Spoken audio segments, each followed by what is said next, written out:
ও ভাই, কোথায় যাচ্ছ? এই যে ভাই গরুর লেগে চারটি ঘাস কাটতে যাচ্ছে। তুই যে কি করে বেড়াস, গরুর লেগে চারটি ঘাস কাটছিস? তুই তো নিজেই একটা গরু।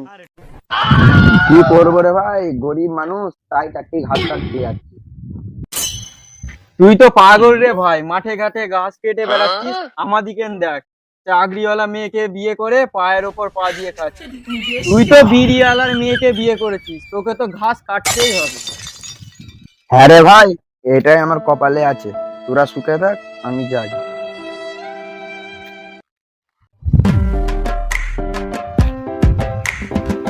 চ ভাই, বাড়ি চ। কই গো রকির আব্বা?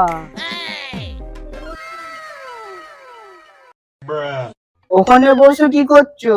ঘর ঝাড় দিতে হবে না? বাসন মাজতে হবে না? আমার মনে কি ব্যথা। আজকে আমি কাজ করবো না, তুমি কাজ করো।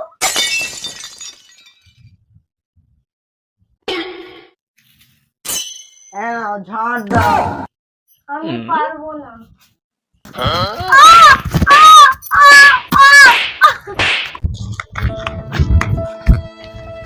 আমার খুব খারাপ অবস্থা ভাই, আমার খুবই খারাপ অবস্থা।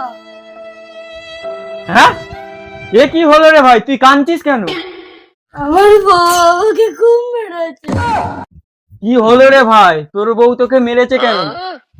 আমার কোমরে ব্যথা, ঝাড় দিইনি, কাজ করিনি বলে আমার বউ আমাকে মেরেছে।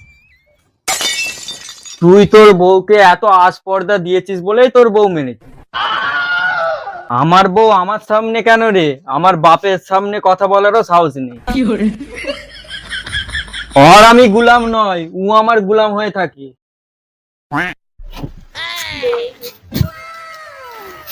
তুমি এখানে বসে থাকবে, ঘর ঝাড় দিবে কে, থালা বাটি মাজবে কে?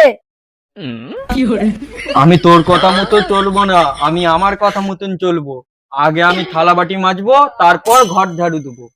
আচ্ছা ঠিক আছে, তুমি তাই করো, আমি গেলুম। ভাই তোরও যা অবস্থা, আমারও তো অবস্থা। এ শুন শুন শুন, চেঁচা শুনিস? চাকরিওয়ালা বউয়ের ভাত খেতে গেলে মাঝে মাঝে মারও খেতে হয়। বউ যতই মারুক, গ্রামের কাউকে বলবি না, দুর্নাম হয়ে যাবে। আর লোক তো তোকে মারেনি, নিজের বউই মারছে।